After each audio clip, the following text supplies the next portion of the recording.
चलिए बेटा, तो लास्ट क्लास में क्या क्या पढ़ा था बेटा हम लोगों ने, थोड़ा सा रिवाइज करेंगे। सबसे पहले हमने पढ़ा था आइडियल फ्लूइड। आइडियल फ्लूइड क्या होता है? ऐसा फ्लूइड जो नॉन विस्कस हो, इनकम्प्रेसिबल हो, स्ट्रीमलाइन फ्लो करे और उसके मॉलिक्यूल हमेशा इररोटेशनल मूव करे। ऐसे फ्लूइड को कहते हैं आइडियल फ्लूइड। आइडियल फ्लूइड जब फ्लो करेगा बेशक बेटा किसी ट्यूब के अंदर, then what happens? It has three type of energy. Kinetic energy, तीन टाइप की एनर्जी होती है बेटा फ्लूइड के अंदर। कौन कौन सी एनर्जी?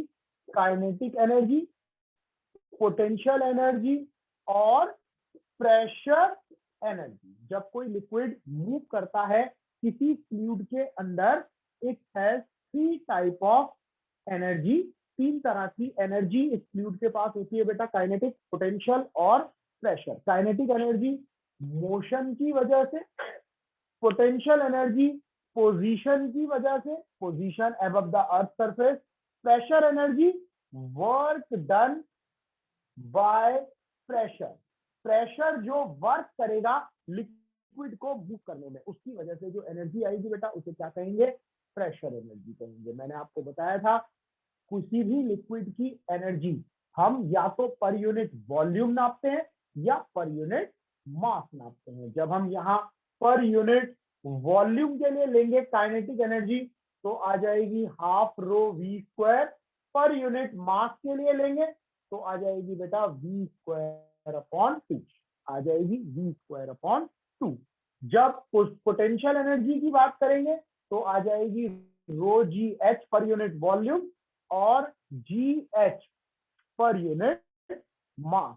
और प्रेशर एनर्जी, प्रेशर एनर्जी का फॉर्मूला होता है प्रेशर इनटू वॉल्यूम। तो P is the pressure energy per unit volume and P upon row is pressure energy per unit मास। तो ये हमने लास्ट क्लास में सीखा था बेटा, ये तीनों टाइप की एनर्जी हमने, तीनों टाइप की एनर्जी को डिटेल में हमने लास्ट क्लास में सीखा था। नाउ अब हम लोग क्या सीखेंगे? Bernoulli principal. स्टेटमेंट हम लोगों ने लिख ली थी बर्नौली प्रिंसिपल की। क्या कहता है बेटा बर्नौली प्रिंसिपल? बर्नौली प्रिंसिपल क्या कहता है बेटा? थ्योरम भी कहते हैं। कौन से प्रिंसिपल पर बेस्ड है Bernoulli theorem? Which principle? It is based on the principle of, कौन बताएगा बेटा कौन से कंजर्वेशन ऑफ प्रिंसिपल पर एनर्जी। बेस्ड है Bernoulli principle? Conservation of energy. ठीक है, कंजर्वेशन ऑफ एनर्जी पर बेस्ड होता है बेटा। ठीक है, ये कंजर्वेशन ऑफ एनर्जी पर बेस्ड है। क्या कहता है ये प्रिंसिपल? ये प्रिंसिपल बड़ी सिंपल सी बात कहता है, अगर एक आइडियल फ्लूइड किसी जगह फ्लो कर रहा है, अगर एक आइडियल फ्लूइड किसी जगह फ्लो कर रहा है, then sum of pressure energy, kinetic energy और potential energy per unit volume हमेशा कांस्टेंट रहेगा। और बेटा sum of pressure energy, kinetic energy और potential energy per unit mass हमेशा कांस्टेंट रहेगा। हमेशा कैसा रहेगा? कांस्टेंट रहेगा। पोटेंशियल एनर्जी, काइनेटिक एनर्जी और pressure energy per unit mass per unit volume हमेशा कांस्टेंट रहता है बेटा। इस स्टेटमेंट को क्या कहते हैं हम लोग? बर्नौली प्रिंसिपल कहते हैं। लास्ट क्लास में स्टेटमेंट हम लिख चुके हैं बेटा। आज हम क्या करेंगे? दो काम करेंगे, एक इसका प्रूफ करेंगे, बर्नौली प्रिंसिपल का प्रूफ करेंगे बेटा, और दूसरा क्या करेंगे? इसके एप्लीकेशन समझेंगे कि how the Bernoulli principle work in our daily life. ठीक है, हमारी डेली लाइफ में बर्नौली प्रिंसिपल कैसे वर्क करता है इसकी हम लोग चर्चा करने वाले हैं। चलिए बेटा शुरू करते हैं टॉपिक बर्नौली प्रिंसिपल की डेरिवेशन। पहले करेंगे डेरिवेशन। चलिए क्या शुरू करेंगे बेटा? Derivation, derivation of Bernoulli theorem. Bernoulli theorem का डेरिवेशन करते हैं बेटा। क्या होता है बर्नौली थ्योरम का डेरिवेशन? बहुत आसान है। एक ट्यूब ले लो बेटा, किसी कंटेनर में, ये एक ट्यूब है हमारे पास, लाई का container, variable cross section area है, इसका एरिया ऑफ क्रॉस सेक्शन कैसा है बेटा, वेरिएबल है, ठीक है, वेरिएबल है। यहां से एक आइडियल लिक्विड फ्लो कर रहा है, आइडियल लिक्विड फ्लो कर रहा है बेटा ए पॉइंट और बी पॉइंट। ए पॉइंट पर हाइट कितनी है h1, बी पॉइंट पर हाइट कितनी है बेटा h2। ए पॉइंट पर area of cross section A1, B point पर जहां से लिक्विड बाहर निकल रहा है एरिया ऑफ क्रॉस सेक्शन हो जाएगा A2 हो जाएगा बेटा।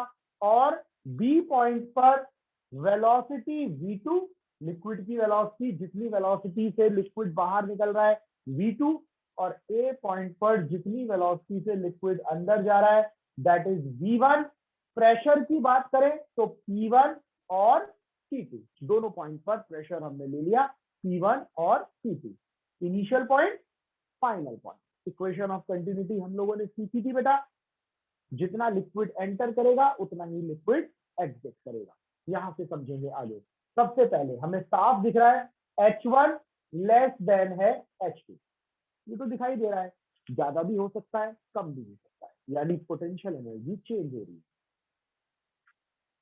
A1 ग्रेटर देन है A2, A1 ग्रेटर देन है A2, यानी कि according to equation of continuity क्या कहता है बेटा, A1 velocity is equal to A2 velocity. जहां एरिया ज्यादा है वेलोसिटी कम होगी, V1 लेस देन V2 आ जाएगा बेटा, V1 लेस देन V2 आ जाएगा। इसका क्या मतलब है V1 लेस देन V2, मतलब वेलोसिटी जो है वो बढ़ जाएगी, तो काइनेटिक एनर्जी भी बढ़ेगी। जब पोजीशन चेंज होगी तो पोटेंशियल एनर्जी चेंज होगी, जब वेलोसिटी चेंज होगी तो काइनेटिक एनर्जी चेंज होगी। ठीक है, दो बातें हम लोगों ने यहाँ पर देखी, काइनेटिक एनर्जी चेंज होगी और पोटेंशियल एनर्जी चेंज होगी। क्या प्रेशर में भी कोई चेंज है बेटा, सोचकर बताइए।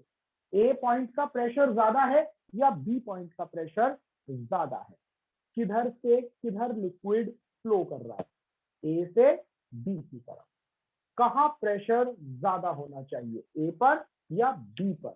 आप कहेंगे सर प्रेशर तो हमेशा हायर से लोअर की तरफ फ्लूइड जाता है, प्रेशर हमेशा, जो फ्लूइड है बेटा वो हमेशा हायर से लोअर की तरफ जाता है, फ्लूइड हायर से, हायर प्रेशर से लोअर प्रेशर की तरफ जाता है। अब जरा सोचकर बताओ कहां प्रेशर ज्यादा होगा, अवधेश कहां ज्यादा होगा प्रेशर, ए पर या बी पर।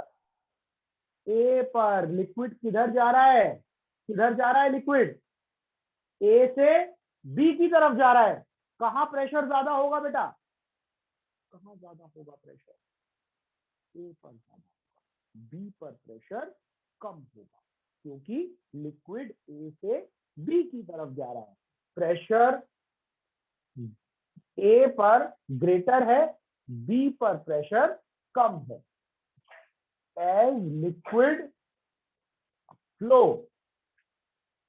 फ्रॉम ए टू बी, क्योंकि लिक्विड ए से बी की तरफ जा रहा है इसलिए प्रेशर ए पर ज्यादा है, बी पर कम है। ठीक है, ये हमने कुछ इनिशियल्स यहाँ पर कंसीडर कर लिए बेटा। नाउ नाउ अब हम क्या देखेंगे, अब हम यहाँ देखेंगे क्या क्या एनर्जी चेंज हो रही है। काइनेटिक एनर्जी में चेंज आ रहा है, बिल्कुल। हम कहें चेंज इन काइनेटिक एनर्जी तो आप कहेंगे final minus initial, half m V2 square minus half m V1 square. ये आ गई आपकी क्या, change in kinetic energy. Common निकाल लेते हैं बेटा, half m V2 square minus V1 square, ये आ गई change in kinetic energy, number 1 equation. क्या चेंज इन पोटेंशियल एनर्जी भी होगा, चेंज इन पोटेंशियल एनर्जी बिल्कुल होगा बेटा। Final potential energy minus initial potential energy, initial final potential energy mgh2 minus mgh1, mgh2 minus mgh1, we can write it mgh2 minus h1, this is change in potential energy. This is second equation. Second equation, दोनों energy change हुई। अब सोचिए बेटा, what is the work done, work done by pressure. क्या liquid pressure liquid को displace कर रहा है? हाँ, प्रेशर ही है जो लिक्विड को डिस्प्लेस कर रहा है। प्रेशर ही फोर्स लगा रहा है पर यूनिट एरिया पर, लिक्विड को डिस्प्लेस कर रहा है। और जब प्रेशर लिक्विड को डिस्प्लेस कर रहा है तो इसका मतलब कुछ वर्क भी कर रहा होगा। Pressure, work done by pressure to displace liquid. Liquid को डिस्प्लेस करने में प्रेशर ने कितना वर्क किया? प्रेशर ने वर्क किया फोर्स इंटू डिस्प्लेसमेंट। बड़ा आसान सा डेरिवेशन है बेटा, फोर्स इंटू डिस्प्लेसमेंट। फोर्स लगेगा प्रेशर, नेट प्रेशर कितना होगा? P1 minus P2। Net pressure कितना होगा यहाँ पर?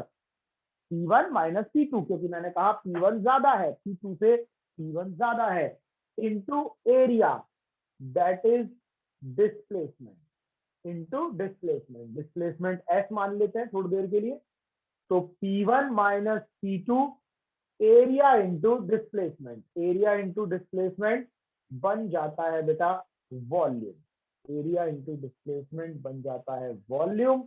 ये आ गई इक्वेशन नंबर 3। ठीक है, ये प्रेशर ने जो वर्क किया that is P1 minus P2 into volume. ठीक है, अब सोचिए बेटा, एनर्जी में चेंज आया, काइनेटिक एनर्जी में चेंज आया, पोटेंशियल एनर्जी में चेंज आया। क्या एनर्जी में चेंज अपने आप आ गया? नहीं, एनर्जी में चेंज तभी आता है बेटा जब वर्क होता है। जब तक वर्क नहीं होगा एनर्जी में कोई चेंज नहीं आएगा। और यहां पर वर्क कौन कर रहा है? प्रेशर वर्क कर रहा है। तो ये जो वर्क डन बाय प्रेशर है, अगर हम कंजर्वेशन ऑफ एनर्जी को फॉलो करें तो जितना प्रेशर वर्क करेगा उतना ही एनर्जी में चेंज आएगा। तो टेक्निकली हम यहां कहेंगे अकॉर्डिंग टू कंजर्वेशन,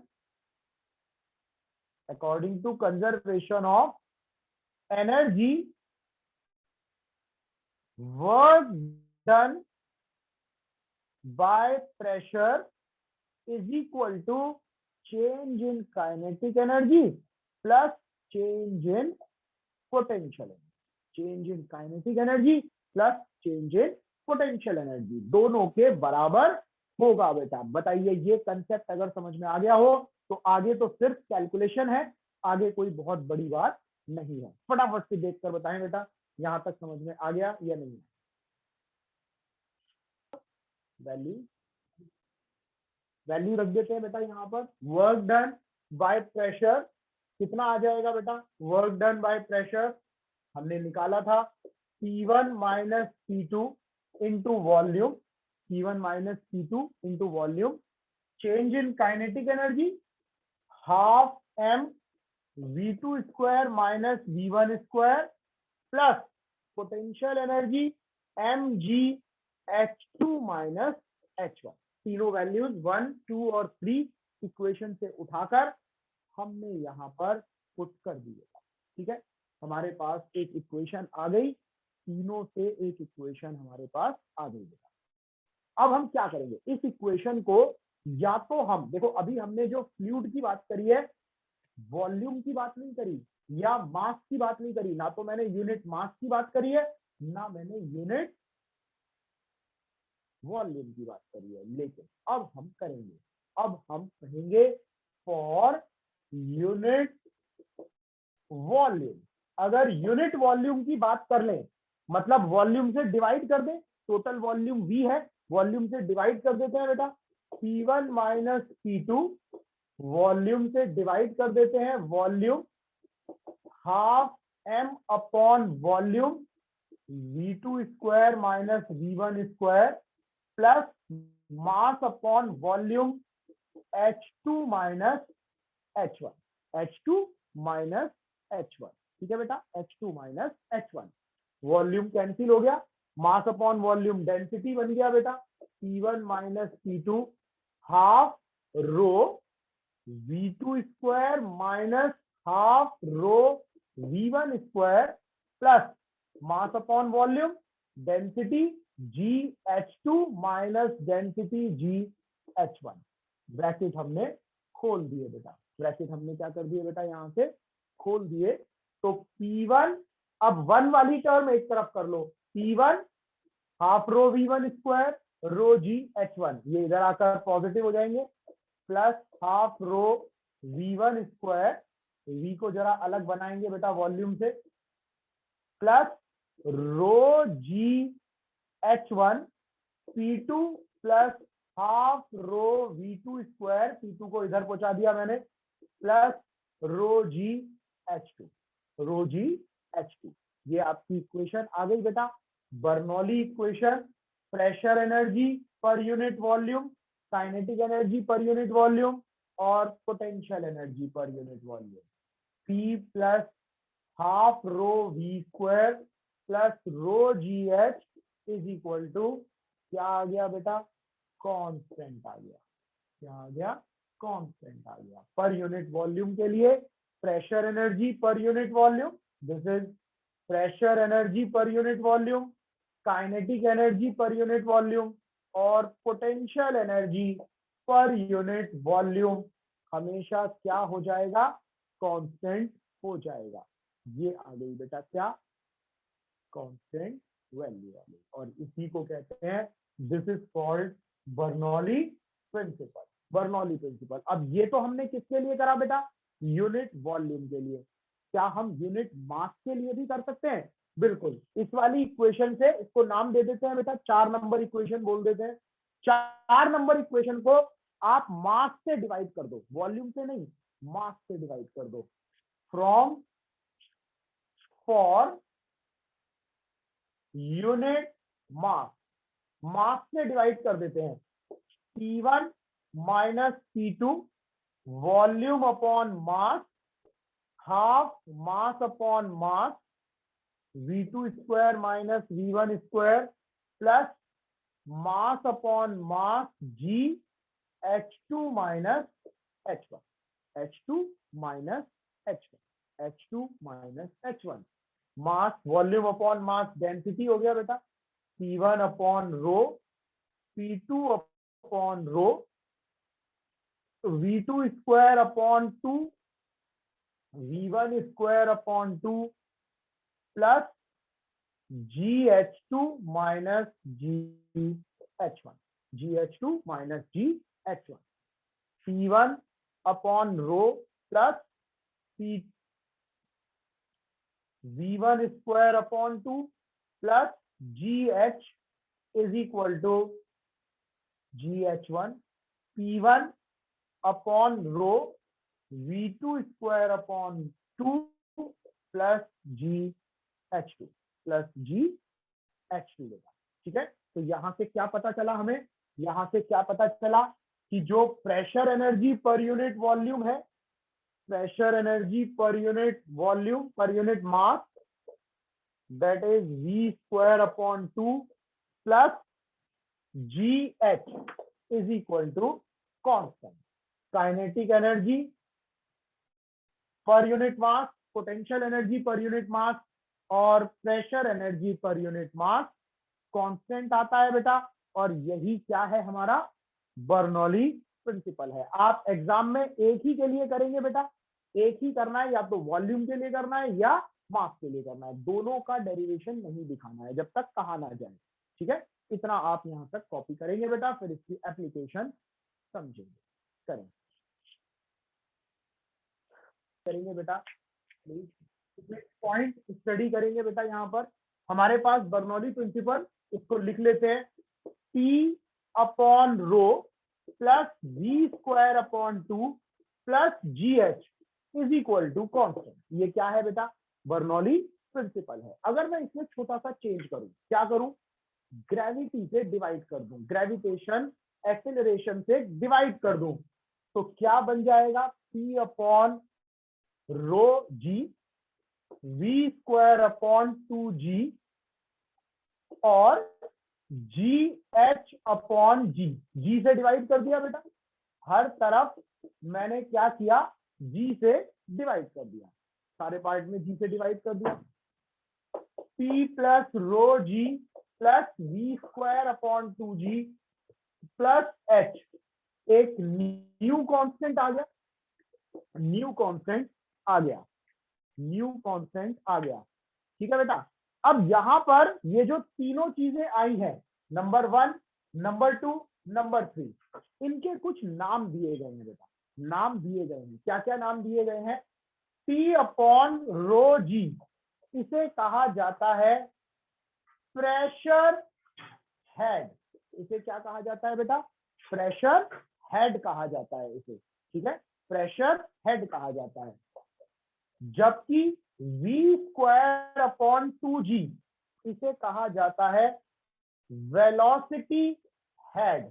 इसे क्या कहते हैं बेटा? वेलोसिटी हेड कहते हैं। Pressure head, velocity head.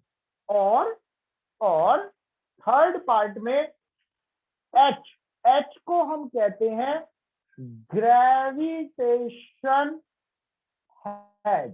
क्या कहते हैं बेटा इसे? ग्रेविटेशन हेड कहते हैं। ठीक है, तो तीन नई चीजें आपके पास, वेलोसिटी हेड, प्रेशर हेड और ग्रेविटेशन हेड। इन तीनों का सम कांस्टेंट होता है। ये भी एक बर्नौली प्रिंसिपल का ही एक फॉर्मेशन है, बर्नौली प्रिंसिपल का ही एक टाइप है बेटा। ठीक है, प्रेशर हेड, वेलोसिटी हेड और ग्रेविटेशन हेड का सम हमेशा कांस्टेंट होता है। सोचने की बात है बेटा, इनकी यूनिट और डायमेंशन क्या होगी? अगर आपसे कोई पूछ ले what is the dimension of pressure head, pressure head, देखो प्रिंसिपल ऑफ सुपरपोजिशन क्या कहता है बेटा? 11th क्लास के फर्स्ट चैप्टर में हमने पढ़ा था, सेकंड चैप्टर में पढ़ा था प्रिंसिपल ऑफ होमोजेनिटी। टू और more physical quantity can be added और subtracted only when they have same dimension. ठीक है, तो तीन क्वांटिटी ऐड कर रहे हैं, तीनों हेड को ऐड कर रहे हैं, तीनों की डायमेंशन कैसी होगी? सेम होगी।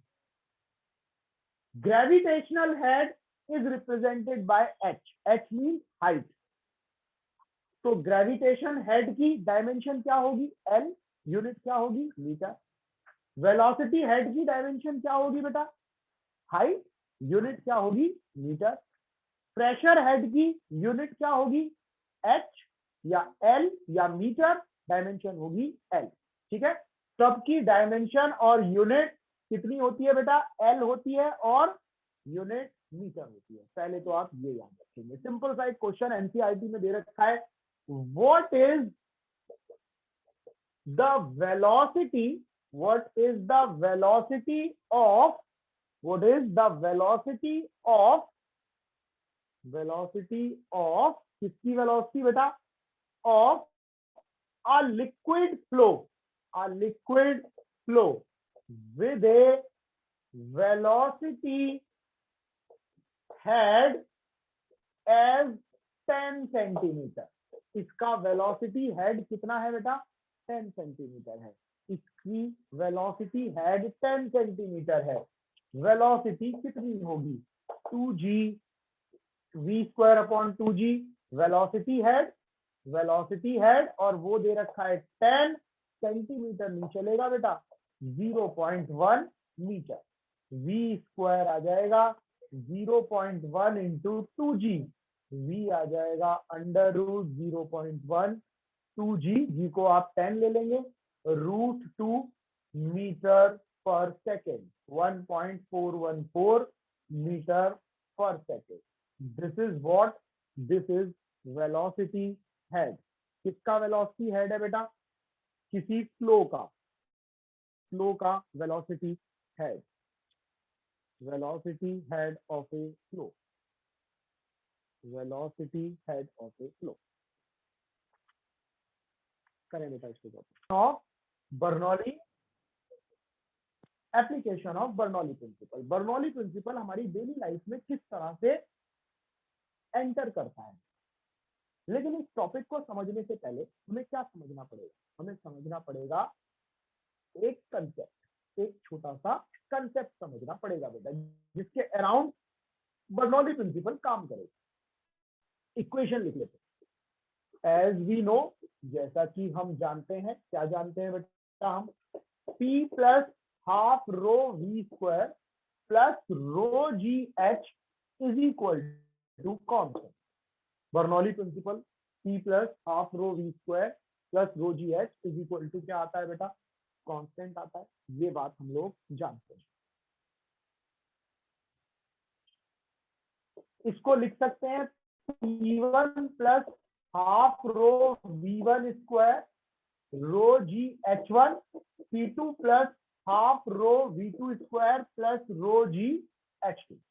अगर एक ट्यूब हो जिसमें सेम लेवल में लिक्विड फ्लो कर रहा है, इसे हम कहते हैं हॉरिजेंटल फ्लो।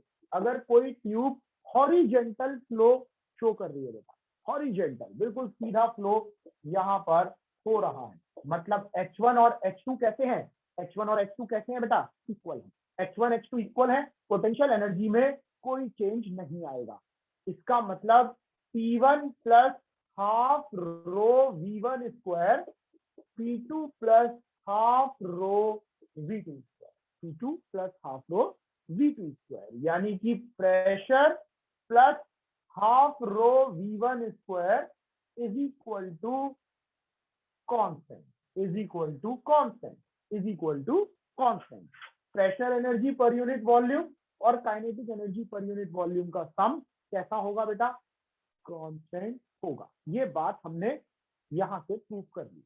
अब सोचिए, अगर मैं आपसे कहूं कि x plus y is constant, like 1 plus 9 10, 1 plus 9 10, 10 constant है।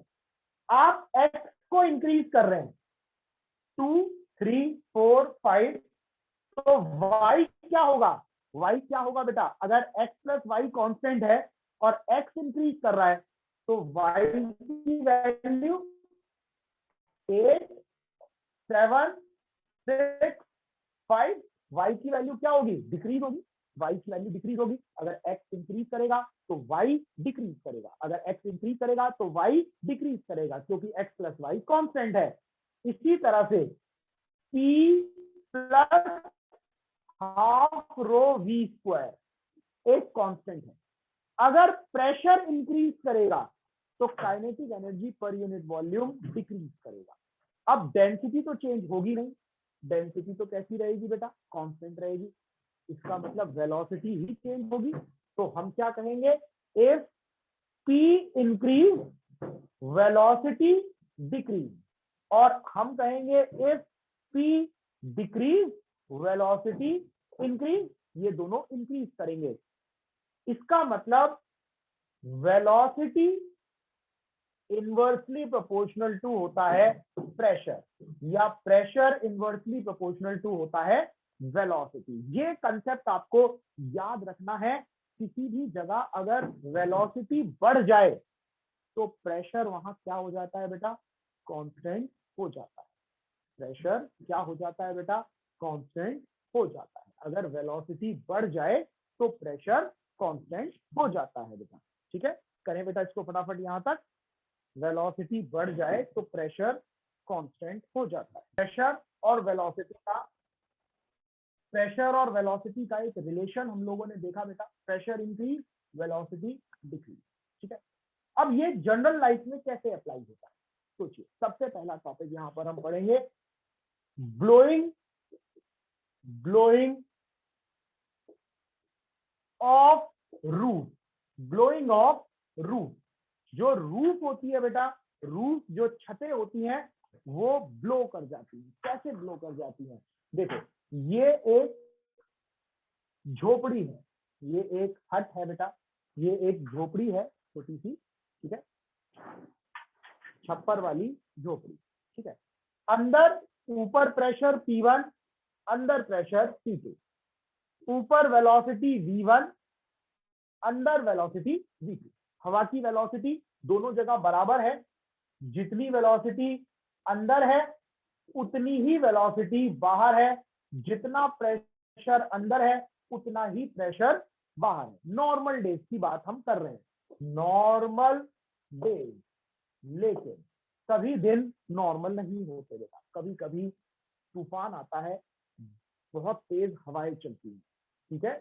एक स्ट्रोम आ गया, एक स्ट्रोम आ गया, और यहां पर क्या हुआ बेटा, हवा बहुत तेज चलने लगी। कहाँ हवा तेज चलने लगी? घर के अंदर नहीं, घर के ऊपर हवा बहुत तेजी से चलने लगी।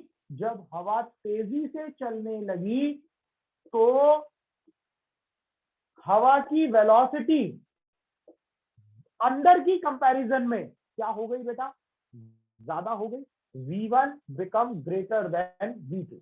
अकॉर्डिंग टू बर्नौली, अगर वेलोसिटी बढ़ेगी तो प्रेशर क्या हो जाएगा बेटा, कम हो जाएगा। तो जो ऊपर प्रेशर है P1 वो कम हो गया, प्रेशर कम हो गया अंदर के प्रेशर की कंपैरिजन में। छत के ऊपर प्रेशर कम हो गया, अंदर प्रेशर ज्यादा हो गया। हवा हमेशा, अंदर की हवा अब क्या करने लगेगी, बाहर की तरफ इसे उठाने लगेगी। अंदर प्रेशर ज्यादा हो गया बेटा और बाहर प्रेशर कम हो गया। अंदर से बाहर की तरफ एक फोर्स लगना शुरू हो गया। अगर ये छत, हमारी जो छत है, हमारी जो झोपड़ी की छत है, अगर ये टाइटली अच्छे से बंधी हुई नहीं है तो ये जो प्रेशर का डिफरेंस आया है, ऊपर प्रेशर कम अंदर प्रेशर ज्यादा, ये प्रेशर इस हट को क्या कर देगा बेटा, ब्लो कर देगा, इसको उड़ा देगा। आपने देखा भी होगा जब हवाएं तेज चलती हैं तो टीन शेड्स उड़ जाती हैं। बहुत सारी टीन शेड जो छतों पर रखी होती हैं, जो हम ऐसे ही रख देते हैं बेटा किसी के ऊपर, कुछ ईंट वीट रखने के बाद, तो वो सभी क्या हो जाती हैं, ब्लोन ऑफ हो जाती है बेटा। क्यों हो जाती है? अंदर प्रेशर ज्यादा, ऊपर प्रेशर कम, फटते ही वो प्रेशर के साथ उड़ जाती है। तो एक एप्लीकेशन तो ये हो गया बेटा। दूसरा एक बहुत बढ़िया जबरदस्त application, lift off airplane. Airplane मतलब एरोप्लेन की बात कर रहे हैं हम लोग। हवा का जो जहाज होता है वो कैसे हवा में रुक पाता है, कैसे उड़ पाता है? पहली बात तो यही है, जमीन पर दौड़ते दौड़ते अचानक से वो कैसे उड़ने लगा, उसके वेट को किसने बैलेंस किया? बर्नौली ने किया। बर्नौली प्रिंसिपल ने उसे बैलेंस किया। लिफ्ट ऑफ एरोप्लेन, ध्यान से समझिए बेटा। एक एरोप्लेन, एक एरोप्लेन, ये एक एरोप्लेन है, और इस एरोप्लेन को अगर आप ध्यान से देखेंगे तो ये दो चीजें करेगा।